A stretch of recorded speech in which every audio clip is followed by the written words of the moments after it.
ఆదికాండము 22వ అధ్యాయము. ఆదికాండము 22వ అధ్యాయము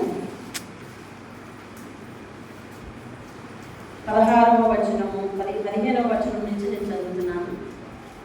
విందాం, వాక్యం విందాం. యెహోవా దూత రెండవ మారు పరలోకం నుండి అబ్రహామును పిలిచి ఇట్లా, నేను దేవుని స్తోత్రం కలుగుగాక, పరలోకం నుండి అబ్రహామును పిలిచి, ఎవరు? యెహోవా దూత. వాక్యాన్ని క్షుణ్ణంగా పరిశీలించండి. ఇట్లా, నేను నీకు ఒక్కడే అయ్యున్నా నీ కుమారుణ్ణి వెనుతీయక ఈ కార్యము చేసినందున నేను నిన్ను ఆశీర్వదించి, అంటే దేవుడు చెప్తున్నాడు, నేను నిన్ను ఆశీర్వదిస్తున్నాను. ఎందుకు ఆశీర్వదిస్తున్నానంటే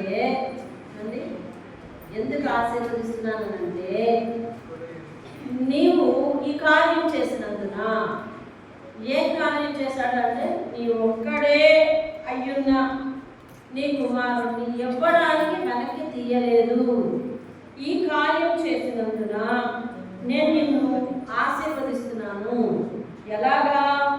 ఆకాశ నక్షత్రముల వలె, సముద్ర తీరమందలి ఇసుక వలె నీ సంతానమును నిశ్చయముగా విస్తరింపచేసేదను. నీ సంతతి వారు తమ శత్రువుల గవిని స్వాధీనపరచుకొందురు. మరియు అది ఆశీర్వాదం అయిపోయింది. మరియు నీవు నా మాట వినినందున,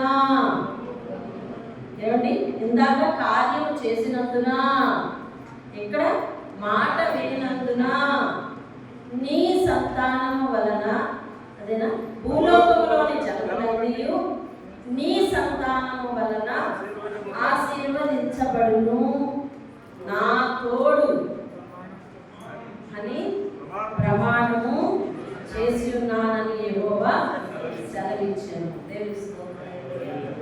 అబ్రహాము దేవుని విషయంలో కనపరిచిన విశ్వాసం, దేవుడు అబ్రహాముకు పెట్టిన విశ్వాస పరీక్ష.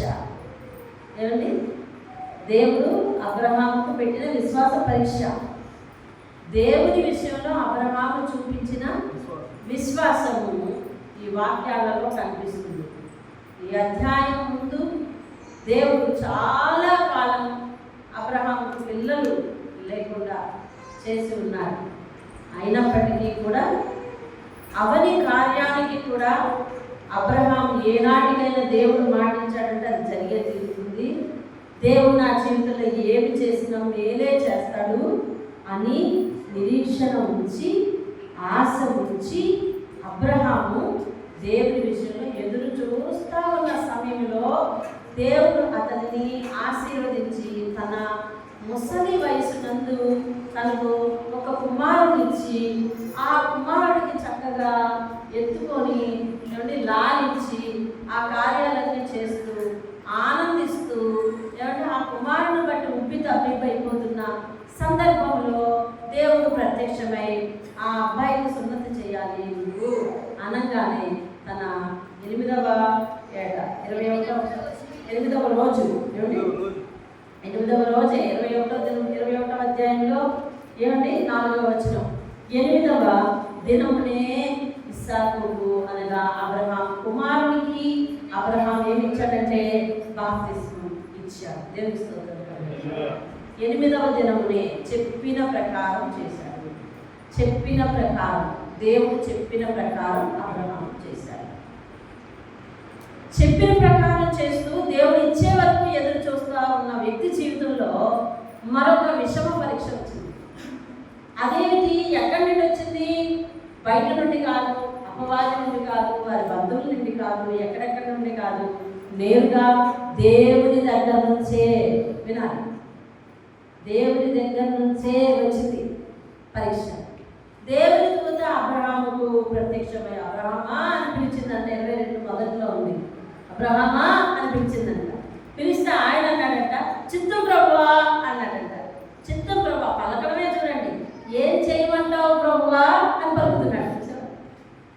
ప్రభా అంటే నీ చిత్తం చెప్పండి, ఏం చేయమంటారు?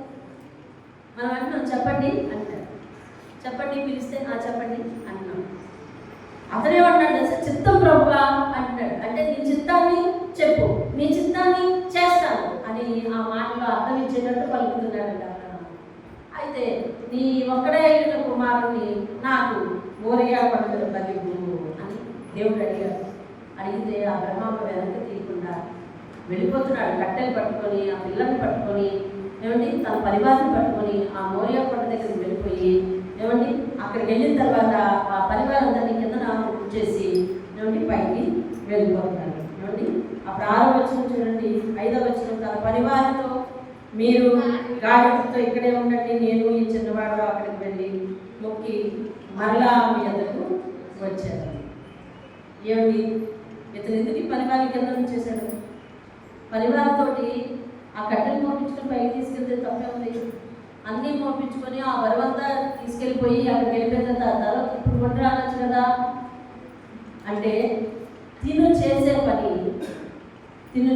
పని మానవుల దృష్టికి విరుద్ధమైంది. తిను కనపరిచే విశ్వాసము అమోఘమైనది. దేవుడు ఇచ్చిన దానిని దేవునికి ఇస్తున్నాను అనే కాన్సెప్ట్లోనే ఉన్నాడు తప్ప ఆయన నా కుమారుని అడగడం ఏంటి, ఎంత 25 సంవత్సరాలు వెయిట్ చేస్తే ఇచ్చిన కుమారుని అడగడం ఏంటి, ఇదే కోరిక, ఇదే పరిస్థితి, ఇదే బుద్ధి అనే ఆలోచన అబ్రహాము తలపుల్లో రాలేదు. చూసావా? దేవుని గురించి ఆయన ఒకే ఒక సూటి ఆలోచన, ఒకటే ఒక ఆలోచన. సూటి ప్రశ్నలు వేస్తాం మనం, కానీ అబ్రహాము ఉన్నది ఏమిటో తెలుసా? సూటి ఆలోచన ఏంటో తెలుసా? అని దేవుడు ఇచ్చాడు, దేవుడు ఇమ్మంటున్నాడు. దేవుడు ఇచ్చాడు, దేవుడు ఇమ్మంటున్నాడు. దేవుడు ఇచ్చింది దేవుడిది, దేవుడు ఇమ్మంటున్నాడు. అంతే. సూటి ప్రశ్నలు వేసేవాళ్ళం మనం, సూటి ఆలోచన కలిగి ఉన్నవాడు అబ్రహాము. దేవా నాతో సూటి ప్రశ్న అడుగుతాను, 25 సంవత్సరాలు వెయిట్ చేయించుకొని బిడ్డనిచ్చి ఏమిటిదే సూటి ప్రశ్న. కానీ అబ్రహాము ఉన్నది ఏంటో తెలుసా? దేవుని బట్టి సూటి ఆలోచన. నువ్వు చేసింది, నువ్వు అడిగింది ఇవ్వటానికే ఉన్నాను నేను. అబ్రహామును దేవుడు అతని బిడ్డను అడిగాడు, ఇచ్చేస్తున్నాడు. అబ్రహామా నువ్వే వచ్చి బలి అవ్వు అన్నా కూడా అబ్రహాం చేస్తాడట చేయడట? అబ్రహాము దగ్గర దేవుడిని బట్టి ఒక సూటి ఆలోచన ఉందండి. విశ్వాసమైన మనకు దేవుని బట్టి ఒకే ఒక సూటి ఆలోచన ఉండాలి. ఆయన దేవుడు, నేను తన మాట వినేదానికి కాబట్టి ఆయన మాట ప్రకారం నడిపించుకెళ్ళిపోతాను తప్ప, ఆయన చెప్పింది చేస్తాను తప్ప ఇక నాకు వేరే ఆలోచన, వేరే యాగం వద్దు. ఆయన సమయాలు ఆయనకి ఇస్తాను అనే సూటి ఆలోచన ఉండాలండి. ఆ సూటి ఆలోచన ఉంటే మనం ఎప్పుడు కూడా ఆత్మీయ స్థితిలో ఎవరి చేత ప్రశ్నలు అడిగించుకోము, ఎవరిని పురుగొల్పించుకోవడం. మన విశ్వాస జీవితాన్ని చూసి అనేక మంది బ్రతుకుతారండి. దేవుని స్తోత్రం. హల్లెలూయా. అబ్రహాము దేవుని పట్ల ఉన్నది ఒక సూటి ఆలోచన. సరే, ఆ పని వాళ్ళందరూ ఎవరెవరైతే ఆటంకం అవుతారో ఆ ఆటంకం కలిగే వాళ్ళందరినీ కింద వదిలేశాడు. దేవుని సమర్పణ, దేవునికి ఏ సమర్పణ చేసుకోవాలనుకుంటున్నాడు అతను. దాని చుట్టూ ఉన్న మనుషులు ఏమంటారు? అబ్రహామా ఎంత ఇదైతే దేవుడు సలహా కనుక ఒకసారి కనుకో ఇలాంటి సలహా ఇస్తారు. అందుకని ఎవరైతే ఆటంకంగా ఉన్నారో, దేవుని దగ్గరకు వెళ్ళడానికి ఎవరైతే ఆటంకంగా ఉన్నారో, దేవుని దగ్గర విశ్వాసాన్ని కనపరుచుకోవడానికి ఏదైతే ఆటంకంగా ఉందో, వారి మనుషులైనా వస్తువులైనా, దేవుని దగ్గర నమ్మకం నిలబెట్టుకోవడానికి ఏదైతే ఆటంకంగా ఉందో దానిని విడిచిపెట్టేస్తున్నాడు. కొండ దిగువను విడిచిపెట్టేస్తున్నాడు. వీళ్ళందరూ నాకు ఆటంకం, అక్కడికి వెళ్ళిన తర్వాత వద్దు అబ్రహాము నీకు వద్దని అడుగుతారు, వద్దు అని విడిచిపెట్టేసి తాను దేవుడు అడిగినది చెయ్యటానికి ఏ విధమైన ఆటంకం లేకుండా పైకి వెళ్తున్నాడండి. దేవుని స్తోత్రం. దేవుని మందిరానికి ఎలా రావాలి? ఉదయాన్నే దేవుని మందిరానికి ఎలా సిద్ధపడాలి? దేవుడు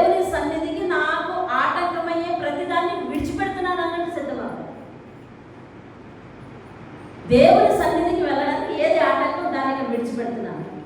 దేవుని దగ్గర నేను స్వచ్ఛందంగా కనిపించడానికి ఏది ఆటంకం, ఎవరి ఆటంకం, వాళ్ళకి విడిచిపెడుతున్నాను. నేను నేరుగా ఆయనకి వెళ్ళి కనిపిస్తాను అని అబ్రహాము తన బిడ్డ వచ్చేసాడు. అబ్రహాం చేసిన ఈ త్యాగం సంవత్సరం అంతా ఇదే చదవండి, రకరకాల విశ్వాస జీవితాన్ని దేవుడు బోధిస్తూనే ఉంటాడు. ఏది ఆటంకమో, ఎవరు ఆటంకమో, ఏ పరిస్థితులు ఆటంకమో వాటన్నిటిని వదిలిపెట్టేసి భారం చూసారు. లవరాజాలు అందరినీ కింద వదిలిపెట్టడం వల్ల బరువంత ఎవరమయ్యారా? అబ్రహాము వాళ్ళ అబ్బాయి, అవునా? పనివారు ఉంటుండగా బరువు ఎవరమయ్యారండి? ఈ కట్టెల బరువు బరువేనా కాదని చెప్పండి. కొండ ఎక్కడం బరువేనా? ఎక్కగలమా? దేవునికి నేరుగా నువ్వు కనిపించాలి అనుకున్నప్పుడు నువ్వు కొన్ని సంగతులను విడిచిపెట్టుకుంటున్నప్పుడు నీ మీద భారం పెరుగుతుంది. ఆ భారాన్ని భరించలేక ఎవరూ దేవుని దగ్గర ఉండలేరు. ఆ భారాన్ని భరించలేక దేవుని అనుసరించేవారు, స్వచ్ఛందంగా అనుసరించేవారు, స్వచ్ఛందంగా ఆయన దగ్గర కనిపించేవారు తక్కువ మంది అయిపోతారు. తక్కువ మంది ఇప్పుడే కాదు, రానున్న కాలంలో ఇంకా తక్కువ మంది అయిపోతారు. ఉగ్రత దినమందు పిలవకుండా వచ్చేస్తారంట, అది బైబిల్ చెప్తుంది. అర్థమవుతుంది? ఉగ్రత దినమందు పిలవకుండా వచ్చేస్తారంట, అంతే కాలాల్లో ఆత్మ చల్లారుతుంది. ఏదైతే ఆటంకమో దాన్ని ఏం చేస్తున్నాడంటే అబ్రహాం కిందను విడిచిపెట్టేసి ఇప్పుడు ఆ బరువు అంతా ఇతనే మోస్తున్నాడు. ఆ పనివారు అనుకోవచ్చు, ఏంటి బొరలేదు, మేము అక్కడ నింపేసి వచ్చేద్దాం కదా, ఇద్దరే వెళ్తారంటే వెళ్ళారు. వెళ్ళిన తర్వాత ఆ పని చేశాడు, సిద్ధపడ్డాడు. వెళ్ళేటప్పుడు వాళ్ళ అబ్బాయి అడిగాడు, ఏమని? అది 6వ వచనం, అందుకతడు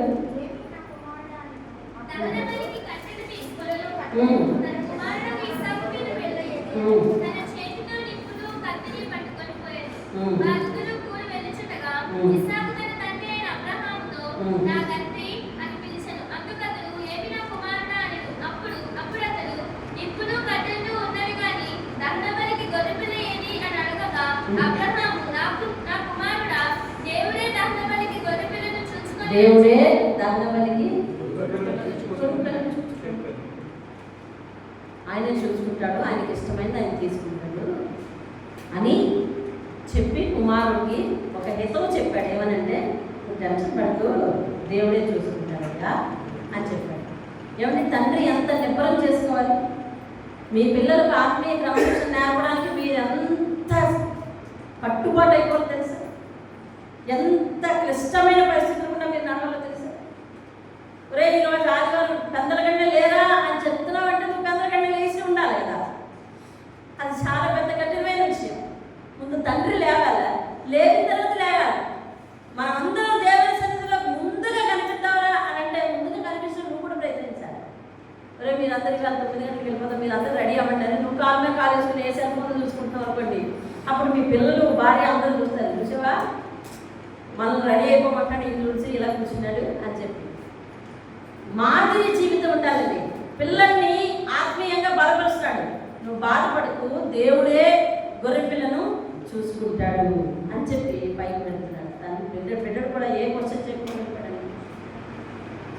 దేవుడు అడిగినట్టుగా బిడ్డను తీసుకుని ఉంటే అబ్రహాం జీవితంలో విషాదం ఉంటుందా? ఉందా? మాట్లాడాలి ఉంటుంది, ఎంత కొంత ఉంటుంది కదా. అబ్రహాం ఇష్టపూర్వకంగా ఇప్పుడు ఇచ్చేస్తున్నాడు, కానీ చనిపోయిన తర్వాత చేతుల్లో ఎంత వరకు 8 రోజులు ఉన్నాడు కదండి. చేతుల్లో ఉన్నప్పటికీ ఇప్పుడు లేడు. మానవ సహజం బాధ అనిపిస్తుంది లేదా? చెప్పాలి కదా. ఒడిలో బిడ్డ 25 సంవత్సరాల తర్వాత ఒడికొచ్చిన బిడ్డ, 9 నెలలు కలిగి మోసిన బిడ్డ, ఏమండి పైగా అబ్రహాము విషమ పరీక్ష ఏంటి తెలుసా? ఇప్పుడు అబ్రహాం ఇంటికి వెళ్తే బిడ్డ డేడేళ్ళు అడుగుతారు, ఇంటి దగ్గర చెప్పి తీసుకొచ్చాడా కల్పిస్తానని. ఏమండి ఇలాంటి క్లిష్ట పరిస్థితుల మధ్య విశ్వాసాన్ని వారు కనపరిస్తే ఏమండి మనము వాళ్ళని చూసి ఎంత విశ్వాసాన్ని నేర్చుకోవాలో మీరు ఆలోచించండి. మీ పిల్లల్ని ఎప్పుడైనా ఎగ్జిబిషన్ తీసుకెళ్లారా? ఎంతంటే ఎగ్జిబిషన్కి వెళ్ళేవాళ్ళు. పోనీ మీరు వెళ్ళారా ఎగ్జిబిషన్కి? ఎగ్జిబిషన్కి వెళ్ళలేదండి మీరు అసలు. ఎగ్జిబిషన్లో ఏం చూస్తాం? కొత్త వస్తువులు చూస్తాం. వస్తువు చూస్తాం. ఓ సైన్స్కి సంబంధించిన ఎగ్జిబిషన్ ఉందనుకోండి, సైన్స్లో ఏమేమి ఉన్నాయని చూస్తాం, కొత్త విషయాలు చూస్తాం. ఓ రైతులకు సంబంధించిన ఎగ్జిబిషన్ జరుగుతుంది అనుకోండి, వాటికి సంబంధించిన విషయాలు చూస్తాం. విశ్వాసానికి సంబంధించిన ఎగ్జిబిషన్ ఎక్కడ పెడతారండి? ఎవరు పెడతారండి? పెడితే వెళ్తూ విశ్వాసానికి సంబంధించిన ఎగ్జిబిషన్ ఏది? విశ్వాసానికి సంబంధించిన ఎగ్జిబిషన్ ఇదే. ఇందులో అనేకమంది విశ్వాస వీరులు నిలబడ్డారు, దేవునికి ఒక బ్రతికేవాడు నిలబడ్డారండి. ఇందులో సర్వం కోల్పోయి దేవుని కొరకు బ్రతికేవాడు. ఈయన సర్వం కోల్పోయి దేవుని కొరకు బ్రతికేవాడుతున్నాం. ఇదిగో 25 సంవత్సరాల తర్వాత బిడ్డనిచ్చినా దేవుడికి ఇచ్చేయడానికి వెనక్కి లేనివాడు ఇతడు.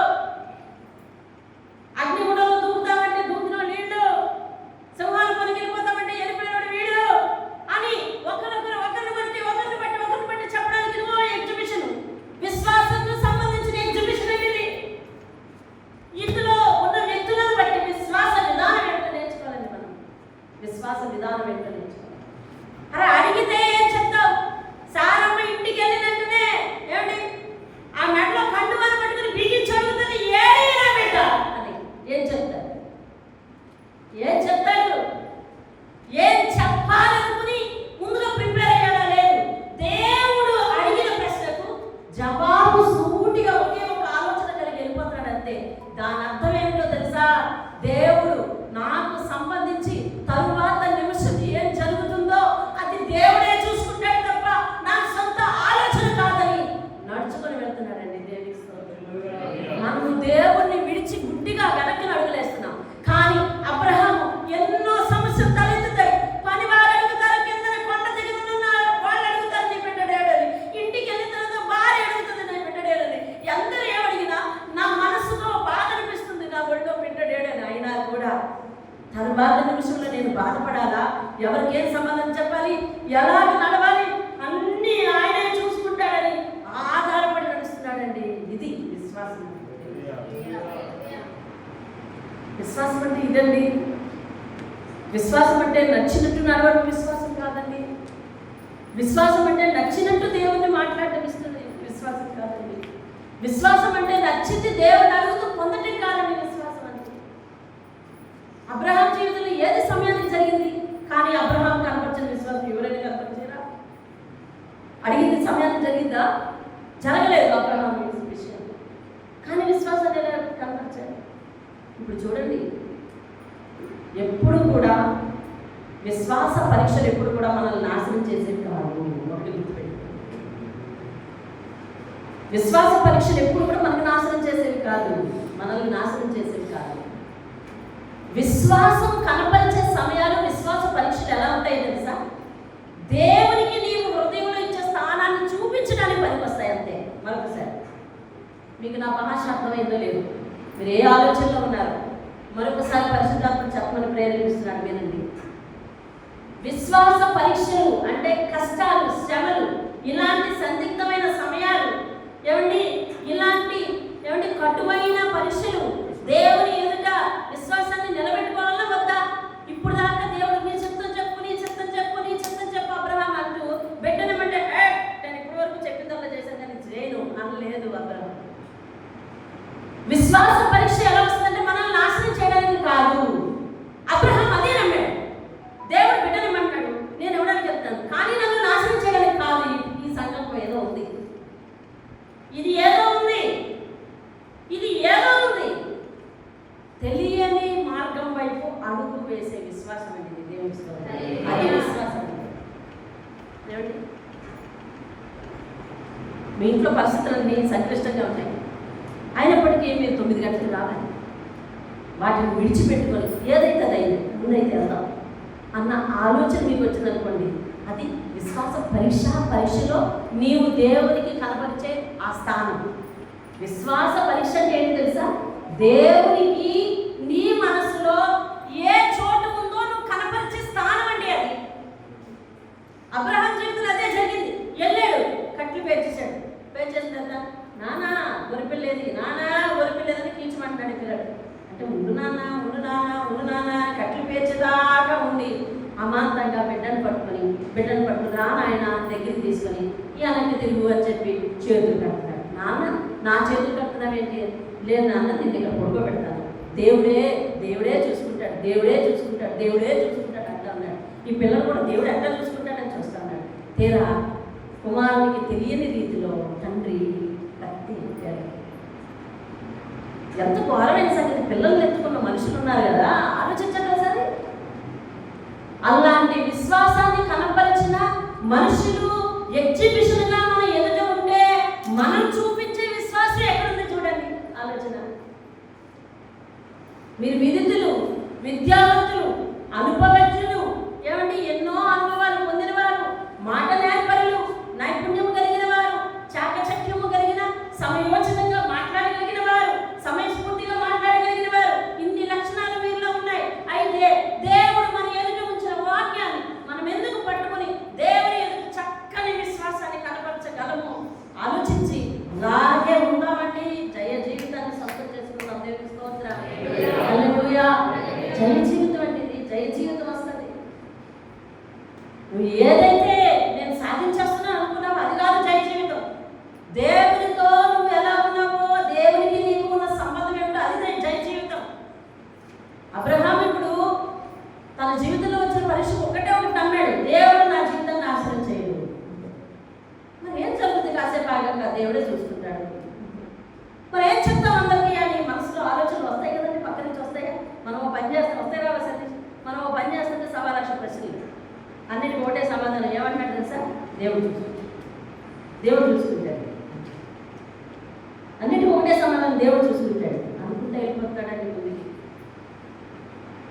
అప్పుడు కత్తెత్తిన వెంటనే దేవుని దూత వచ్చి ఏమంటుందండి, అబ్రహామా ఆ గుర్రాడి మీద చెయ్యి వేయకు అని చెప్పి ఏం చెప్తుందంట? ఇదిగో పక్కనే చూడు, ఆ పొదలో చిక్కుకొని ఉన్న ఆ పొట్టేళ్ళని తీసుకొచ్చి బలి ఇవ్వు అనగానే కుమారుడికి ఏం చెప్పుకుంటాడు? అదిగో చెప్పానా? కుమారుడికి ఏం చెప్పుకుంటాడండి అబ్రహాం? హరికృష్ణ అదిగో చెప్పానా? మనం చేయడానికి సిద్ధపడితే దేవుడు చూసుకుంటాడయ్యా అని చెప్పుకుంటాడు. గొర్రెపిల్ల లేదు కదా, మనమే బలి అవ్వడానికి ఇష్టపడుతుంటే అప్పుడు దేవుడే చూసుకుంటాడయ్యా అని చెప్పుకుంటాడు. బలికి గొర్రెపిల్ల లేదని అడిగావు కదా, గొర్రెపిల్ల లేదని మనం రెడీ అయిపోతున్నాం కదా బలికి. కాబట్టి దేవుడే చూసుకుంటాడు మనల్ని. బలి తీసుకోవడం దేవుడికి ఇష్టం లేదు అని చెప్పుకుంటాడు కుమారుడికి. అన్ని సందర్భాలు, అన్ని సంభాషణలు బైబిల్లో రాయబడలేదు. మనం బలి అయిపోవడానికి ఇష్టపడుతున్నాం కదా, మనం నష్టపోవడానికి ఇష్టపడుతున్నాం కదా. ఇప్పుడు నువ్వు నీ కాలంలో నీ మనసుకి, నీ ఇంటికి, నీ పిల్లలకి ఏం చెప్పుకోవాలి? మనం నష్టపడడానికి ఇష్టపడిన పర్లేదు నాయన, దేవుడు నష్టపరచదు అని చెప్పాలి. దేవుడు నువ్వు ఈరోజు నేర్చుకోవాల్సింది కూడా అదే. మనం నష్టపడడానికి ఇష్టపడినా పర్వాలేదు, దేవుడు మనం నష్టపరచడు అని నేర్చుకోవాలి. మనం నష్టపడడానికి ఇష్టపడినా పర్వాలేదు, దేవుడు నష్టపరచడు. నాన్న నా మీద ఎందుకు అంటావు? ఇప్పుడు పొట్టేలు ఎలా వచ్చింది? పిల్లలు అడిగే ప్రశ్నలే కాదండి. నాన్న మనం బలైపోవడానికి ఇష్టపడితే దేవుడు ఒప్పుకోలేదు. తనకు గొర్రెపిల్లని చూసుకుంటాడన్నాడు కదా, అలాగే చూసుకున్నాడు. దేవుడి స్తోత్రం. ఇప్పుడు దేవుడు వాక్కు అతని దగ్గరికి వచ్చేసిందండి. వచ్చేసి అబ్రహామా, నీ ఒక్కడే అయ్యున్నా నీ కుమారుడిని వెనుదీయలేనందున, ఈ కార్యము చేసినందున నీకు దేవుడంటే భయం ఉందని ఇంకా ఇందువల్ల నాకు కనబడింది అంటున్నాడు. దేవుని స్తోత్రం. ఇప్పుడు ఆ మాటలు మీ మీద వేసుకోండి, మీ మీద వేసుకోండి. అబ్రహామా అన్న పేరు దగ్గర మీ పేరు పెట్టుకోండి. దేవుడిని పిలిచి, ఇదిగో నువ్వు చేస్తున్న ఈ పని వలన నీకు దేవుడంటే భయం ఉంది అని నాకు అర్థమవుతుందని మీ విషయంలో దేవుడు ఏం చూసి అనగలడు అనేది మీరు ఆలోచించుకోండి. అలా అనే సందర్భాలు మీ జీవితంలో ఉండాలని దేవుని స్తోత్రం. హల్లెలూయా. మీ దేవుడు భయపడుతున్నావని నాకు ఇప్పుడు అర్థమైందమ్మా. నువ్వు దేవుడి మీద విశ్వాసం వచ్చావు, నాకు ఇప్పుడు అర్థమైంది బాబు అని దేవుడు నీ విషయంలో ఏది అనాలి. నింద నోచి దేవుడి దగ్గరికి వస్తున్నావు అనుకోండి, అప్పుడు దేవుడు నిన్ను చూసి అంటాడు, ఇందువలన దేవుడు అంటే నీ ప్రేమ ఉందని అర్థమైందయ్యా, అర్థమైందమ్మా అంటాడు. అవునా కదా? ఏదో నష్టపోయావు, ఏదో ఈ సమయంలో నువ్వు ఎక్కడో ఉంటే నీకు నష్టం రాదు. కానీ దేవుని మందిరం రావడం వల్ల నీకు కొంత నష్టం వస్తుంది. ఆయన కానీ తెగించి దేవుని మందిరానికి వచ్చినావు అనుకోండి, అప్పుడు అంటాడు దేవుడు, ఇందువల్ల నువ్వు దేవునికి విశ్వాసం కనపరుస్తున్నావు, నాకు కనిపించిందయ్యా, కనిపించిందమ్మా అంటాడు. అది ఏం చూసి మన విషయంలో దేవుని విశ్వాసం ఉంది అని చెప్పగలగాలి, నువ్వు దేవునికి భయపడుతున్నావు అని చెప్పగలగాలి, ఏ సందర్భాన్ని చూసి నువ్వు దేవునికి ప్రాధాన్యత ఇస్తున్నావని చెప్పగలగాలి. ఆ సందర్భాలు మన జీవితంలో ఉంచుకుంటే మనం విశ్వాసంగా నడుస్తున్నట్టు లెక్క. హల్లెలూయా. మనం విశ్వాసంగా నడవాలి. ఎప్పుడైతే విశ్వాసంగా నడిచామో, ఆయన కొరకు కొన్ని నష్టపోవడానికి ఇష్టపడుతున్నామో, నష్టపోయినా పర్వాలేదు దేవుడే చూసుకుంటాడు ముందుకెళ్తున్నామో, అప్పుడు దేవుడు మన జీవితంలో ఆశీర్వాద వర్షాన్ని కురిపిస్తాడని దేవుడు. ఇదిగో నువ్వు ఈ కార్యము చేసినందున నేను నిన్ను ఆశీర్వదిస్తున్నాను. డైరెక్ట్ సెంటెన్స్ నేరుగా చెప్పాడా లేదా ఆయన? ఏది నీ విశ్వాస కార్యం, నువ్వు విశ్వాసాన్ని కనపరిచిన సందర్భం, నీ విశ్వాస కార్యం. మనం నష్టపోయినా పర్లేదు, మనం మాట పడినా పర్వాలేదు, ఇతరులకి ఏమైనా సువార్త చేసిన సందర్భం, మనం నష్టపోయినా పర్వాలేదు, మన ఇంతే పని అంటే విడుదలపడేసి దేవుని సన్నిధికి వచ్చి పడిపోయేవైనా, తిన్నా తినకపోయినా, ఒకసారి ఆ పదం కూడా మీ దగ్గర ఉపయోగించారు. మీరు తింటారో మాంటారో ఉంటారో ఏమవుతారు, దేవుని మందిరానికి వచ్చి పెట్టుకోండి, అది ఆశీర్వాదం. వెనకత నువ్వే భరిస్తావు ఆశీర్వాదం, వెనకత నువ్వే మోస్తావు, నువ్వే దాచుకుని నువ్వే ఉంచుకుంటావు ఆశీర్వాదం. ఎవరికి ఇస్తావు? ఈ అంత సంపాదన వచ్చిన అందులో 10వ కదా దేవుడికి ఇచ్చేది, అది కూడా కరెక్ట్గా తీస్తే, లేకపోతే అది లేదు. అన్ని నువ్వే ఉంచుకునే కాడికి, ఆశీర్వాదాలు నువ్వే భరించే కాడికి, మరి దేవుని దగ్గర నుంచి ఆశీర్వాదాలు పొందుకునే మార్గం కనిపెట్టుకోవాలి కదా మనము. దేవునికి స్తోత్రం. హల్లెలూయా. ఇది విశ్వాసం అనేది ఎగ్జిబిషన్ అని. ఇదిగో మన బైబిల్లో ఉన్న విశ్వాసము, విశ్వాస వీరులను దేవుడు బైబిల్లో మనకి ఎగ్జిబిషన్ పెట్టారు. వీరందరినీ చూస్తున్నాము. ఇదిగో ఆది కాండంలో కొంతమంది విశ్వాసం చూస్తాం, నిర్గమకాండంలో కొంతమందిని చూస్తాం, సంఖ్యాకాండంలో కొంతమందిని చూస్తాం, వెళ్ళిపోయే కొద్దీ చూస్తూనే ఉంటాం. వారందరినీ చూసుకొని ఈ జీవితాన్ని కొనసాగించడమే ఎగ్జిబిషన్ అండి. విశ్వాస వీరులందరినీ ఒక దగ్గర ఎగ్జిబిషన్ పెడుతున్నాను. ఎక్కడ ఏ కాలంలో ఎవరు పెట్టారు, ఎక్కడ జరిగింది, నీకేది విశ్వాసం ఎగ్జిబిషన్ ఏది? ఇదిగో బైబిలే. దేవుని స్తోత్రం కలుగుతుంది. వారిని చూసుకుంటా వెళ్ళిపోవాలి, వారిని చూసుకుంటా నేర్చుకోవాలి మనం. ఏమండి, మరొక విషయం, అబ్రహాముని దేవుడు అంతగా మెచ్చుకోవటానికి గల కారణం, ఆ మాట చెప్పే ముందు ఆయన ఆశీర్వాదం పూర్తిగా చదువుతాం. నేను నిన్ను ఆశీర్వదించి, నేను నిన్ను ఆశీర్వదించి, జాగ్రత్తగా చదవండి. ఏమంటారు తెలుసా? ఆకాశ నక్షత్రముల వలెను, ఎలాగండి, ఇసుక వలెను. సరే, ఆకాశ నక్షత్రాలు ఎన్ని ఉంటాయి చెప్పండి? తెలియదు. ఆకాశ నక్షత్రాలు తెలియదు మీకు, నాకు తెలియదు. ఆకాశ నక్షత్రాలు ఎవరు తెలుసండి? సముద్ర తీరం అంతా ఇసుకలు లెక్క పెట్టగలమా? లెక్క పెట్టలేరా? నేను లెక్క పెట్టలేను కదా, ఎవరు లెక్క పెట్టలేరు. అంటే లెక్కకు అందరివి కదా, లెక్కకు అందరివి, అందరి సంతానాన్ని. ఏమన్నాడు? నిశ్చయముగా నీ సంతానమును నిశ్చయముగా చెప్పండి విస్తరింప చేశాడు. ఏమి ఇచ్చాడంటే అబ్రహాము?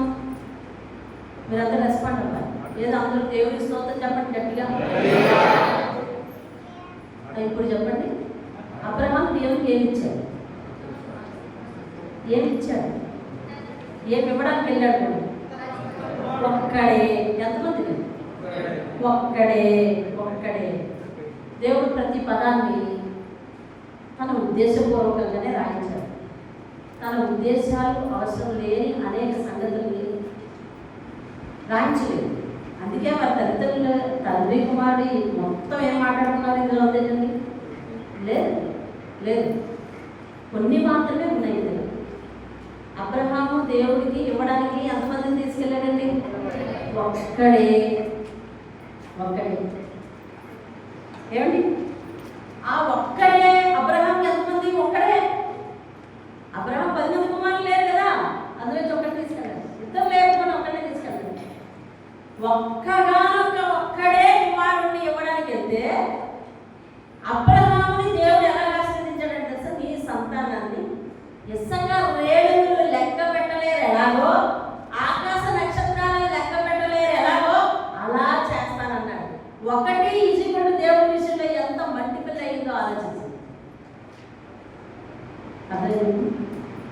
ఇచ్చాడు, ఏమైంది? విస్తారమైంది. దేవుని స్తోత్రం. హల్లెలూయా. మీకు ఈ విషయం తెలుసు, చాలా వాక్యాలు మనకు తెలుసండి, కానీ మనం దాన్ని పట్టుకోం. చాలా వాక్యాలు మనకు తెలిసింది, ఇది విన్నదే అని అనుకుంటాం, కానీ దాన్ని మనసుతో పట్టుకోవాలండి. మనసుతో పట్టుకుంటే దేవుడు ఆ లక్షణాన్ని మనకు నేర్పి ఏమండి కొంచెం చల్లగా ఉంది వాతావరణం, మొత్తగా ఉంటుంది కదా, ఉందా? లేదు కదా? వస్తున్నాయా ఏమన్నా నిద్ర సిమ్టమ్స్ ఏమైనా ఉన్నాయి?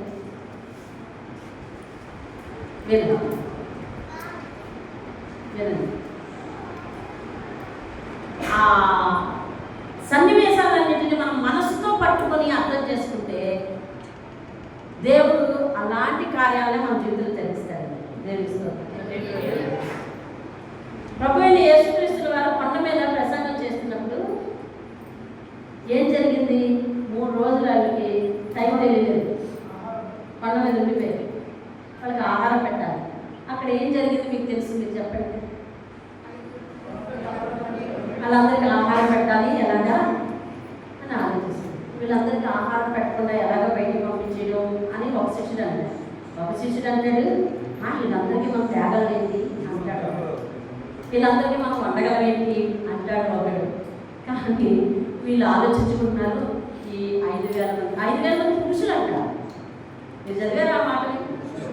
5,000 మంది ఎంతమంది అంటే పురుషులు అంట. పురుషులే 5,000 ఉంటే స్త్రీలు ఎంతమంది ఉన్నారు? పిల్లలు ఉన్నారు. లెక్క చూసుకోండి. అయితే అంత ఎక్కువ సంఖ్యలో ఉన్నప్పుడు శిష్యుల ఆలోచనలన్నీ ఎలా పరిగెడతాయి తెలుసా? హరికృష్ణ, వీళ్ళందరికీ ఎంత బాడీ తేవాలి, ఎన్ని కేజీలు బియ్యం వేయాలి, ఇందులోకి ఏమన్నారు, ఎన్ని రొట్టెలు చేయాలి? రొట్టెలు కదా, రొట్టెలు ద్రాక్షరసం కదండి, ఎంత బాడీ తెచ్చి ద్రాక్షరసం కదా, ఎక్కడి నుంచి తేవాలి? ఇప్పుడు మార్కెట్కి వెళ్ళేవాడు ఎవడు, అక్కడి నుంచి బయటతో కూర్చోడు ఎవడు, ఇవి ఆలోచిస్తున్నారు శిష్యులందరూ. ఏమండి ఏసై అన్నాడు, వాళ్ళందరికీ భోజనం పెడతాము, పంతులుగా కూర్చోబెట్టండి. మీ దగ్గర ఎవరి దగ్గరైనా ఏమన్నా తినడానికి ఉందా అని అడిగితే చంటి పిల్లలు లేచి అందరూ ఏమనలేదండి. అంత దూరం వెళ్ళినప్పుడు ఎవరైనా తెచ్చుకోకుండా ఉంటారా? అంతే కదా. అందులో కొంతమంది తల్లులు దారిలో పడిపోతాయి ఇచ్చేసారంట. కొన్నిసార్లు అండి ఈ సన్నివేశం మన ఎలాగో జరుగుతుంది. మన పిల్లలు, మా మనవరాలు అంటుంది, అమ్మ తేమమ్మా అంటే టైం అయిపోతుందమ్మా అని. కొన్నిసార్లు పిల్లలు చెప్పిస్తున్నాను. ఆ పిల్లలు అంటారు ఇద్దామమ్మా. ఆ పిల్లలు అంటారు ఇవాళ ప్రార్థన ఉంది కదమ్మా అంటారు. మీకు అంటున్నారా? అమ్మ ఈ పూట ప్రార్థన ఉంది కదా, ఏం చెప్తాం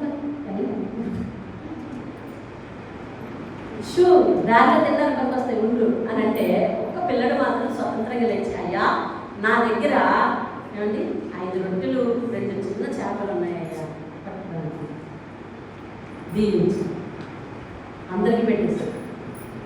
ఇంకా 12 గంటలు ఎత్తడానికి ఉన్నాయి. అసలు ఇచ్చిన ఈక్వేషన్ ఏంటి, పొందుకున్న ఈక్వేషన్ ఏంటి, లెక్క ఏంటి? అసలు ఎలా లెక్క కడతారు మీరు? ఎలా లెక్క కడతామండి? గొప్ప మ్యాథమెటిషియన్స్ కూడా ఈ ఫార్ములా కనబెట్టగలరా? ఏం ప్రకాశం? గొప్ప మ్యాథమెటిషియన్స్ కూడా ఈ ఫార్ములా కనబట్టలేదు. 5 రొట్టెలు ఇచ్చాడు, 8 మిగిలినాయి. ఏంటది ఆ ఈక్వేషన్ ఏంటి? ఎంతమంది తిన్నారు? 2 చేపలు ఇచ్చాడు, 8 మిగిలినాయి. 8 పంచి పెట్టాడు. ఈ ఈక్వేషన్ ఏంటి? అక్కడ ఒకడే కొడుకు, ఎంతమంది సంతానం? ఈ ఈక్వేషన్ ఏంటి? ఈ ఈక్వేషన్ తెలిస్తే దేవునికి సంబంధించిన సమయమే కానీ, దేవునికి సంబంధించిన ధనమే కానీ మనం బిగబెట్టమంటే అసలు దేవునికి సంబంధించిన సమర్పణ, దేవునికి సంబంధించిన సమయం, దేవునికి సంబంధించిన బలము, ధనము ఏది కూడా బిగబెట్టమండి. నేను అందుకే కొంతమంది చెప్పేటప్పుడు ఏమంటాను, ఇలా నా మాట గుర్తొస్తాయి మీకు. ఇలా చెప్తే వచ్చిందే సభకు దేవుడి దగ్గర అంటారు. ఇవాళ ఉదయం కూడా జాగ్రత్తలో అలాగే చెప్పాను, వచ్చిందే సభకు. నువ్వు మంచం మీద నువ్వు ఖాళీగా ఉన్నప్పుడు దేవుడిని పోషించదు. కాబట్టి ఇప్పుడు దేవుడి దగ్గర వచ్చిందే చదువు, ఎంతుంటే అంతే. అందుకే దేవుడు మనల్ని పేదరికం నుంచి బయటకు ఎందుకు తీసుకెళ్తారో తెలుసా? అసలు లోటు నీకు తెలుసు, అందులో నువ్వు కలిపి దిట్టలో ఎంత ఉంటే అలా తినేసి ఉండాలి అంతేనా? దిట్టలమేనా మనం? అందులో దిట్టలం ఫస్ట్ ఎలా ఉండాలి? అన్ని విషయాల్లో దిట్టలం మనం. ఆశీర్వాదం వచ్చిన తర్వాత అసలు అదే పరిస్థితి మనకు తెలియదని అన్నట్టు మనం అయిపోకూడదు. అందుకని మనల్ని పేదరికం నుంచి బయటేసేద్దాం దేవుడు. సమర్పించుకుని ఉండాలని నేను అది చెప్పాను. మంచి మీద ఉన్నప్పుడు పైసా సంపాదన లేనప్పుడు ఎలా గడిచింది ఇల్లు? నువ్వే నవాపరికి అంటే కాదంటాడు. కాదు కదా, మరి ఇప్పుడు ఎందుకు పరిగెడుతున్నావు? అప్పుడు నువ్వు లేవలేవు, 6 నెలలు పడుతుంది, గుడ్ అని అన్నారు కదా. మరి ఇప్పుడు నడుపుతున్నావు, బాగా వెళ్తున్నావు, బయట తొక్కుతున్నావు, ఎందుకు కంగారు పడుతున్నావు? సంపాదన కోసమేనా? ఉన్న దాంట్లో చదువుకో అని అంటున్నాను. అందరికీ చెప్తే అందరికీ ఇదే ఫార్ములా. అసలు ఏం ఫార్ములా అది? ఏ మ్యాథమెటిషియన్ కనుగొన్నారని చెప్పండి. అదేదో సూత్రం కనిపెట్టేస్తే మీకు దేవుడికి ఇంత ఇస్తే ఇంత వస్తుందంటే నేను లెక్కలు కట్టి ఇందులో పెట్టింది కదా, బైబిల్ ఇది పెట్టింది కదా, ఎంత ఇస్తే ఎంత వచ్చును అని పెట్టింది కదా. అలా లేదు, చూసావా? అక్కడ లేదు, ఎత్తడి సరిపోదు. ఆ సమయంలో వాడిచ్చింది విలువగా వచ్చింది. దేవుని స్తోత్రం. ఎందుకు ఈక్వేషన్ చేయలేదు అని అంటే, ఎందుకు అది సూత్రీకరించలేదు అని అంటే, జాగ్రత్తగా వినండి చదువుకున్న వారందరూ కూడా. 1 ఇస్తే ఆకాశ నక్షత్రాలు ఎంత వచ్చినాయి, 5 రెట్లు ఇస్తే ఎంత వచ్చినాయి, 2 చేపలు ఇస్తే ఎంత వచ్చినాయి అని ఎవరు కూడా ఒక సూత్రీకరించి ఇందులోని ఆ పరిశుద్ధాత్ముడు ఆయన తెలుసు కదా లెక్కలన్నీ, ఆయన సూత్రీకరించి ఇందులో రాసేయచ్చు కదా, ఏదో కూడా రాయలేదు. ఎందుకో తెలుసా? అది ఎలా కన్సిడర్ చేస్తాడంటే, క్లిష్టమైన పరిస్థితుల్లో, లేని స్థితుల్లో, ప్రతికూల పరిస్థితుల్లో, కానీ కూడని అనుకూలము కాని ప్రతికూల పరిస్థితుల్లో ఎవరైతే సమర్పించుకున్నారో దాన్ని క్యాలిక్యులేట్ చేస్తాడు కదా. అర్థమైందా? అర్థమైందా లేదు చెప్పండి. ఒకవేళ అర్థం కాకపోతే మళ్ళీ ఇది పరిశుద్ధాత్మ మాటలు. నేను కూడా ఈరోజు చాలా కొత్తగా పెట్టుకున్నాను. ఈ ప్రసంగం ఎన్నోసార్లు దేవుని సన్నిధిలో జరిగింది అని ఈరోజు నేను కొత్తగా పెట్టుకున్నాను. నిజమే, దేవుడు మనకు తెలియని లెక్కలు పరిశుద్ధాత్మ తెలుసా లేవా? తెలిస్తే ఆయన ఏమో రాసేయచ్చు కదా. ఎందుకు రాయలేదో తెలుసా? కానీ ఏ విషయాన్ని చూసి కన్సిడర్ చేసి దీవిస్తున్నాడు అని అంటే, లేని స్థితి, ప్రతికూల స్థితి, సహజ విరుద్ధమైన సందర్భాలలో కూడా చేసిన అర్పణలు. ఇప్పుడు అబ్రహాం వాళ్ళ ఇంటి దగ్గర చెప్పి, అమ్మ సారా వెళ్ళరా, దేవుడు అబ్బాయిని అడిగాడు, నేను వెళ్ళి ఇచ్చేస్తున్నానంటే ఎవరండి ఒప్పుకూడదా? ఈయనకు ఉన్నంత విశ్వాసం ఆవిడకి లేదు కదా. ఉందా లేదా ఆవిడకి? చెప్పండి, ఉందా లేదా? లేదంటారా ఉందంటారా? అంటే ఇటు చెప్పకుండా నవ్వడం ఒక పరిష్కారమా? ఉందా లేదా? 50% లేదు, 50% ఉంది. 50% లేదు. ఎందుకో తెలిసిన? ఆమె మీదటికి కాలం నువ్వు పెట్టిన ఎత్తుకుంటావంటే పక్కపక్క నవ్వింది. సార్లు ఎత్తుకున్నానులే సార్లు. సారా నమ్మలేదా? ఎందుకు నమ్మింది? నమ్మలేక నమ్మింది.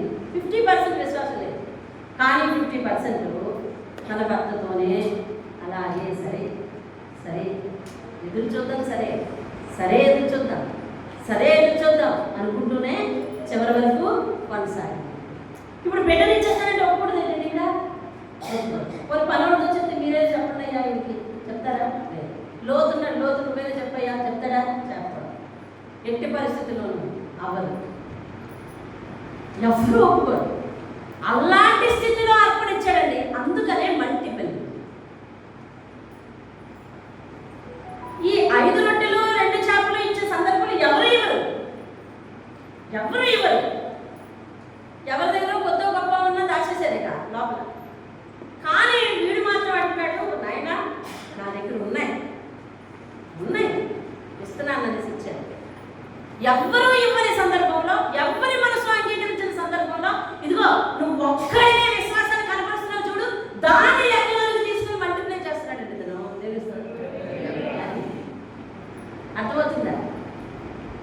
అర్థమైందండి? ఇప్పుడు అర్థమైందా దేవుని మాట? కానీ కూడని పరిస్థితిలో, కానీ కూడని సందర్భం సమయం ఇవ్వడానికి ఒప్పుకుంటారా? ఈ నెల చాలా క్రైసిస్ ఉన్నాయండి, అయినా కూడా దేవుదే అని పక్కకు తీయగలిగినవా? ఎన్నో పనులు ఉన్నాయండి, కానీ దేవుని సమయం దేవుదే అని అనగలిగినవా? ఏది ఏమైనా అధిక లాభం వచ్చిన సందర్భమైనా ఇదిగో దేవుడి కొరకు నష్టపోవడానికి ఇష్టపడుతున్నావా? సమయం లేదు, ఓపిక లేదు, అయినప్పటికీ కూడా దేవుడి దగ్గర నివాసం చేయడం అనుకున్నా. ప్రతికూల పరిస్థితుల్లో నేను ఇచ్చే అర్పణను ఆయన ఏం చేస్తున్నాడో తెలుసా? తీసుకుని దాన్ని మల్టిప్లై చేస్తున్నాడండి. దేవుని స్తోత్రం. హల్లెలూయా. ఈరోజు నేను అనుభవిస్తున్నంత కూడా దేవుడు మల్టిప్లై చేసిన దాంట్లోంచి అనుభవిస్తున్నాను. దేవుడు మల్టిప్లై చేసిన దాంట్లోంచి అనుభవిస్తున్నాను. దేవుని స్తోత్రం కాదు. నా తండ్రి కడు పేదరికంలో ఆయన ఇచ్చిన పదవులు, ఆయన చేసుకున్న సమర్పణ, చర్చికి వెళ్ళే పంక్చువాలిటీ, మీకు ఎన్నోసార్లు చెప్పాను నా తండ్రి విషయం. అయినా మీలో ఎవరు కూడా ఇప్పటికీ సరి చేసుకున్న వారు కొంతమంది లేరు. ఎవరు ఉన్నారు, ఎవరు లేరు, అందరినీ కాపరిగా నేను కనిపెట్టుకున్న వారి కోసం దేవుడి ఎదుట అయ్యా వారికి కూడా అటువంటి విశ్వాసం నేర్పు, వారికి కూడా అటువంటి విశ్వాసం నేర్పు అని నేను ప్రార్థన చేస్తూ మీరు కనిపించిన ప్రతిసారి కూడా సరిగా అలా కాదు, ఇలా కాదు, అలా రండి, ఇలా రండి అని మెల్లగా మీకు ఎట్లాగైతే బాధ కలగకుండా ఉండదో ఆ రీతిగా చెప్పగలుగుతున్నాను. అయినప్పటికీ మీలో పదే నేను అడుగుతున్నది బాధ కలుగుతూ ఉండవచ్చు. అందుకు నేను మరి మీ ఎదుటి క్షమాపణ చెప్పగలను, కానీ దేవుని ఎదుట నేను ఆ పని చేయనని చెప్పలేను. ఆయన చెప్పమన్న ప్రతిసారి చెప్పలేని చెప్పలేను, ఆయన వెళ్ళమన్న ప్రతిసారి వెళ్ళాలని చెప్పలేను. ఆయన ఈ మాట చెప్పి మరొకసారి బలపరిచి చూడు అని అన్నప్పుడు నేను చేయనని చెప్పలేను. కాబట్టి ఆయన ఎదురు నేను నిందారహితురాలుగా ఉండాలి. కాబట్టి నేను మరి అటు పని నేను ఆయన చేసుకుంటాను. దేవుని స్తోత్రం కలిగిన ఆ ప్రతికూల పరిస్థితి పసి పిల్లలు పెట్టుకొని మధ్యాహ్నానికి భోజనం లేకుండా ఎవరండి చచ్చికెళ్తారో పిల్లల్ని తీసుకొని? పదా దేవుడే చూసుకుంటాడు. దేవుని స్తోత్రం. పదా దేవుడే చూసుకుంటాడు. పంక్చువల్గా ఎలా తెలుసా? 9 అంటే 9 కాదండి. మా నాన్నలే సమయం చెప్పాను, మీకు గుర్తుండే ఉండొచ్చు. 9 అంటే 9 కాదు. సంఘ కార్యకలాపాలు చేయడానికి వీలయ్యేటట్టు తొడవాలా, షాపులు వేయాలా, మంచిలు పెట్టాలా, అందరినీ పిలుచుకురావాలి. ఎంత సమయం పెట్టాలి? ఏది మీలో ఈ తరంలో వాటి విశ్వాసం చూపించండి. ఒక పని చేస్తే ఇంకో పని చేయదు. అయితే పరిచయకి వచ్చామా ప్రార్థన లేదు, ప్రార్థనకి వచ్చామా పరిచయం లేదు. ఏది కావాలో నువ్వే కోరుకోవాలి, నాకే ఆప్షన్ అయిపోతుంది. నిన్న రాత్రి ఎంతైంది సమయం? మిమ్మల్ని 8 గంటలకు విడిచిపెట్టాను. నిన్న ఆత్మీయాభివృద్ధి కొడుకు సమయం వ్యర్థం చేయకూడదు, మీకు సమయం అంటే సమయాన్ని విడిచిపెట్టాలి. 8 అంటే 8 గంటలకు మిమ్మల్ని విడిచిపెట్టాను. నేను ఆ కాలనీ నుంచి ఇంటికి ప్రార్థన చేసుకుని కొంతమంది ఇల్లు పిలిచారు. వాళ్ళ ఇళ్ళకి వెళ్ళి ప్రార్థన చేసుకుని వచ్చేసరికి ఇంటికి వచ్చేసరికి 9:30 ఏమైంది. ఆ టైంలో వచ్చేసరికి నాకు ఇద్దరు కనిపించారు. వాళ్ళిద్దరినీ బతిమాలుకొని సంఘ పరిస్థితి చూశాను. ఇక తలుపుడు పెట్టి చాలా రోజులైంది. రాహుల్ తలుపుడు పెట్టాలి అని చెప్పేసి ఆ సమయంలో మళ్ళీ అన్నీ తీసుకొని మళ్ళీ తలుపుడు పెట్టి నా మనస్కరించలేదు. తలుపుడు పెట్టి అన్నీ చేసుకొని మళ్ళీ వేసుకొని మళ్ళీ అన్నీ చేసుకొని ఆ తర్వాత వెళ్ళి భోజనం చేశాను. ఎందుకంటే మనస్కరించట్లేదు కదా. దేవుడి పని అలాగే చేయాలి, దేవుడి పని అలాగే చేయాలి. అలా చేయలేరు అందరూ, ఒక్కరే చేయలేరు. ఒక్కరే వస్తే ఈ పని చేయలేరు. ఎవరైనా ఒకడు వస్తాడు, ఒక్కడే ఈ పని చేయలేరు. ఈ చివరి నుంచి ఆ చివరి చేయడం చేయలేరు. కుర్చీ లేదా పర్ద లేదు, ఒక్కరి వల్ల అయ్యే పని కాదు. అయినా రాత్రి నేను ఒక్కదాన్ని అయినా చిన్న చోటు గంటల సమయం ఉన్నాను. నా కొడుకునే సమయం అది చేయొచ్చు. ఆ సమయంలో మెల్లగా చేసుకుని వెళ్దామని తీర్మానించుకొని వస్తున్నాను మనసులో. వస్తూ ఉంటే వీళ్ళిద్దరు ఉన్నారు. వాళ్ళిద్దరిని సాయం తీసుకొని ప్రతికూల పరిస్థితుల్లో నువ్వేం కనపరుస్తున్నావో అది విశ్వాసమని ఆ విశ్వాసాన్ని అతను లెక్కలోకి తీసుకుని దానిని మల్టిప్లై చేయడానికి, అంటే హెచ్చించడానికండి ఆయన సిద్ధంగా ఉన్నాడు. దేవుని స్తోత్రం. హల్లెలూయా.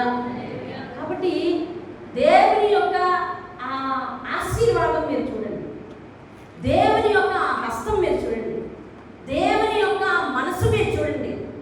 దేవుని సన్నిధిలో ఆశీర్వాదాలు పొందుకోండి. దేవుని స్తోత్రం. నేను ఒక మాట చదివి ముగిస్తాను. ఇక చెప్పాల్సింది చాలా ఉంది. వచ్చే వారం దీన్ని మీరైతే విశ్వాసం కోసం కంటిన్యూ చేద్దాం. 18వ వచనం, మరియు నీవు నా మాట వినినందున, ఏమండి, ఇందాక కార్యం చేసినందున నీ సంతానాన్ని విస్తరింపచేస్తాను. మాట వినినందున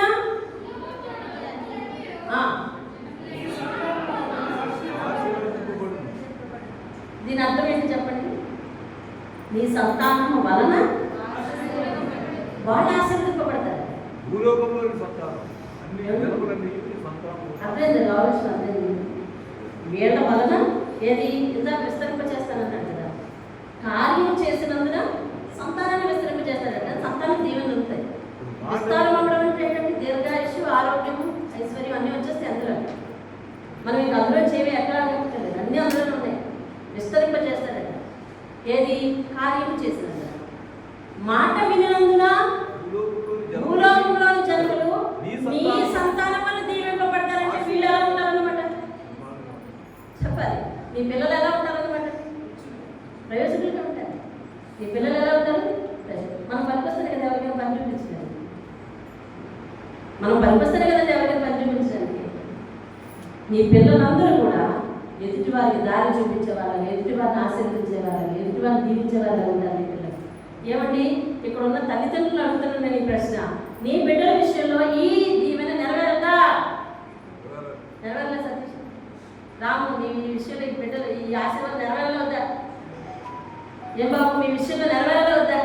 ఏమయ్యా తల్లులు, ఏమో తల్లులు మీ విషయంలో నెరవేరలే వద్దా?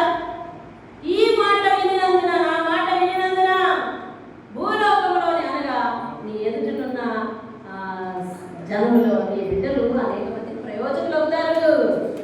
దేవుని స్తోత్రం. తల్లిగా మనం ఇది కోరుకుంటున్నామా లేదండి అని అది జరిగేది తోవ. ఇవ్వండి, ఈ కార్యం చేసినందున నిన్ను దీవిస్తున్నాను, నా మాట వినినందున నీ పిల్లలను ప్రయోజనం చేస్తాను. దేవుని స్తోత్రం. హల్లెలూయా. ఎక్కడ ఆశీర్వాదం ఉందో ఆ తాళం చెవి ఈరోజు దేవుడు మనకి ఇచ్చాడు. ఎక్కడ ఆశీర్వాదం ఉందో ఆ తాళం చెవి ఈవేళ మనకు దేవుడు ఇచ్చాడు. ఆ తాళం చెవిని పట్టుకుని మనం విశ్వాసం కనపరుచుకుంటూ భక్తి చేయాలండి. దేవుని స్తోత్రం. హల్లెలూయా. మోకరించండి, ప్రార్థించండి. ఎక్కడ ఆశీర్వాదం ఉంది? ఒక మాట చూడండి, మర్చిపోయాను ఒక మాట. మరియు నీవు మాట వినండి, అది ఆ మాట చెప్పడం మర్చిపోయాను.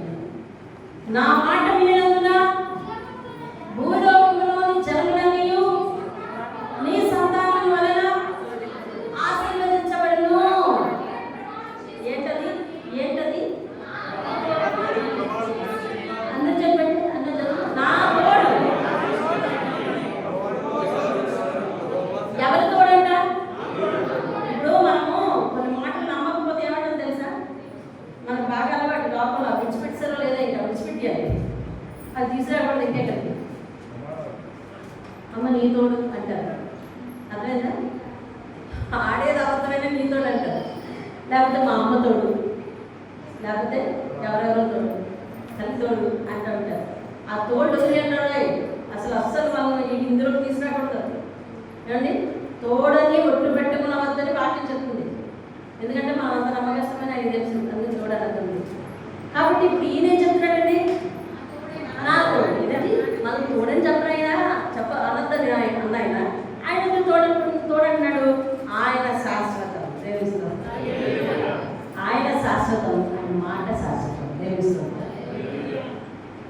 దేవుడు శాశ్వతం అని ఎవరు గమనిస్తున్నారో దేవుడు వాగ్దానాన్ని శాశ్వతం గమనించాలని దేవిస్తాం.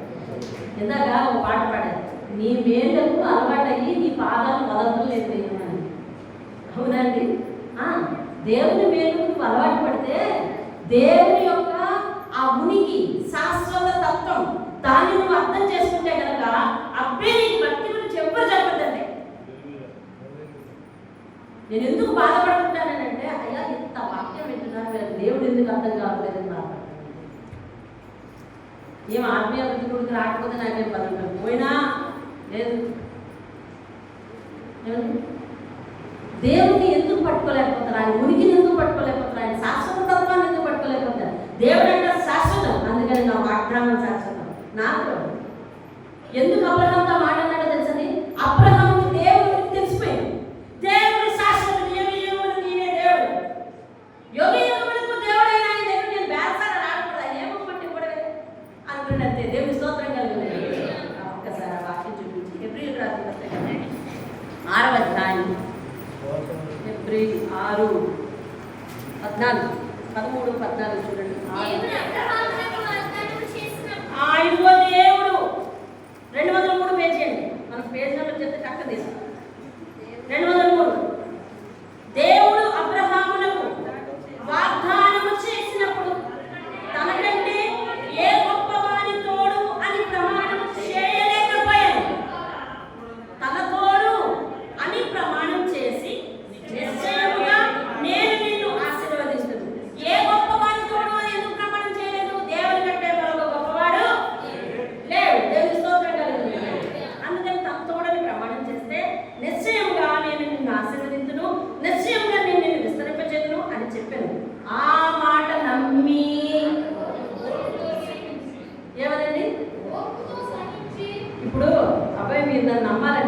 చేయాలి? నాకంటే పెద్దవారిగా తోడేయాలి అంతే. అందుకని మనం ఇద్దరు నేర్చుకుంటాం. ఎవరిని? నా తల్లి తోడు అంటాం ఒకటి, రెండోది దేవుడు తోడు అంటాం ఒకటి. వీరిద్దరూ నాకంటే. కానీ ఇప్పుడు దేవుడు అబ్రహాము నమ్మించడానికి ఏం చెప్పాడంటే నా తోడు అన్నాడు. ఇప్పుడు తోడు పెట్టేటప్పుడు తనకంటే గొప్ప వాళ్ళు పెట్టాలి. తోడు పెట్టేటప్పుడు తనకంటే గొప్ప వాళ్ళు పెట్టాలి. మరి ఏ గొప్పవాడిని ఈయన పెట్టలేదు, ఎందుకంటే మరొక గొప్పవాడు లేడు. మరి లేనప్పుడు మాట ఇచ్చేవాడినే అబ్రహాం నమ్మాడు. అవునా కదా? ఇప్పుడు నేను మా అమ్మ తోడు అని అంటే నన్ను నమ్ముతుంది. అది ఎందుకో తెలుసా? అమ్మకి ఏమిటో ప్రేమను బట్టి అమ్మ విషయంలో అబద్ధ మాటలు, అందుకని నమ్మచ్చు అని. మరి దేవుడు ఏం చేశాడు? స్వయంగా తన తోడు అన్నాడు. తనకంటే గొప్ప వాడిని ఎవరిని చూపించలేదు, ఎందుకంటే లేరు కాబట్టి. కాబట్టి దేవుడు అబ్రహాము దేవుడి మాటను తన మాటగా, దేవుడి మాటగా నమ్మి విశ్వసించాడండి. దేవుని స్తోత్రం. హల్లెలూయా. అది అతనికి నీతిగా ఎంచబడ్డాడంట. తర్వాత చూడండి, వాగ్దాన ఫలం పొందాడంట. 15వ వచనం చూడండి, చివరిలో వాగ్దాన ఫలం పొందాడు. దేవుని స్తోత్రం కలుగునుగా. అది దేవుడు నా తోడు అంటున్నాడంటే ఆయన ఎంత శాశ్వతం, ఆయన వాగ్దానాలు అంతే శాశ్వతం. దేవుని స్తోత్రం కలుగుతుంది. మన దేవుడు మాటను అనుసరించినప్పుడు దేవుడు మన బిడ్డలు దీవిస్తాడు. దేవుడు మన బిడ్డలు దీవించడమే కాకుండా మన బిడ్డలు పెట్టే చేయనిస్తాడు. దేవుడు పెట్టే చేయనిస్తే మన బిడ్డలు గుప్పిలు తిప్పుతారు. అనేక మంది జీవితాల్లో వాళ్ళు గుప్పిలు తిప్పితే అనేక మంది తిని తృప్తి పొందుతారు. దేవుని స్తోత్రం కలుగుతుంది. మోకరిద్దాం, ప్రార్థన చేద్దాం. మోకరిద్దాం, ప్రార్థన చేద్దాం. ఏం విన్నాము? ప్రతికూల పరిస్థితుల్లో విశ్వాసాన్ని కనపరిచే లక్షణం నీకుందా? క్లిష్ట సమయాలలో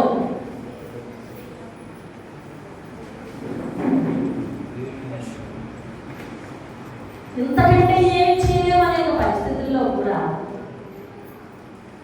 దేవుని సన్నిధిలో ఉండగలుగుతున్నామా? లేదా దేవుని సమయం ఉందని తెలిసి కూడా మనం నిర్లక్ష్యంగా ఉంటాం. అది కాదు. ఒక మాట జాగ్రత్తగా వెళ్ళి దేవుడు పరిశుద్ధాత్మ చెప్పమని ప్రేరేపిస్తున్నామాట. మనం పాతకాలంలో ఉన్నప్పుడు దేవుడికి నైవేద్యాలు తీసుకొచ్చాం. ఏది ఇప్పుడు ఆ నైవేద్యం? మన పాతకాలంలో ఉన్నప్పుడు దేవుడికి ప్రదక్షిణ చేశాం. ఏది ఇప్పుడు ఆ ప్రదక్షిణ?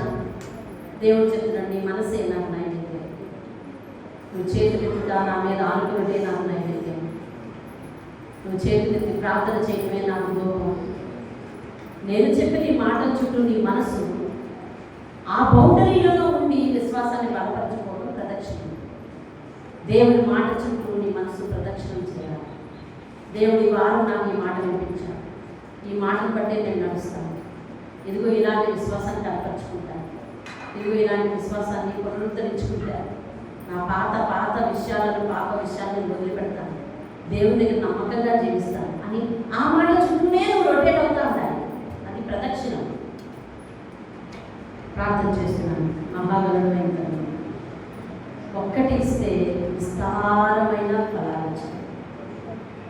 5 రొట్టెలు 2 చేపలు ఇస్తుంది. అంతమంది తినగా 12 గంపలు ఎత్తినట్టుగా చూశాను. అందులో ఒక్కడే కొడుకునిచ్చినందుకు ఆ ఆశీర్వాదాన్ని అబ్రహాము అనుభవించారు. అయ్యా, 5 రొట్టెలు 2 చేపలు ఇచ్చినందుకు తిరిగి ఆ అబ్బాయి ఇంటికి ఎందుకు పట్టుకెళ్ళాడో తెలియదు. ఖచ్చితంగా యేసయ్య మీరు ఇచ్చే పంపించుంటారు కదా. అలాగే మాతో మాట్లాడే ఈరోజు మాకున్న సమయాన్ని ప్రతికూల పరిస్థితుల్లోనైనా నీకు ఇస్తే ఎంతగా మల్టిపుల్ చేస్తావో, వాటిని ఎంతగా విస్తరింపు చేస్తావో. కానీ అయ్యా మాకు తెలియజేశావు. ఈ మాటలు మేము గట్టిలో ఉంచుకుంటూ ఈ వాక్యాన్ని పదే నెమరు వేసుకుంటూ వింటూ అయ్యా మా విశ్వాసాన్ని బలపరచుకోవడానికి, స్థిరపరచుకోవడానికి సహాయం చేయాలి.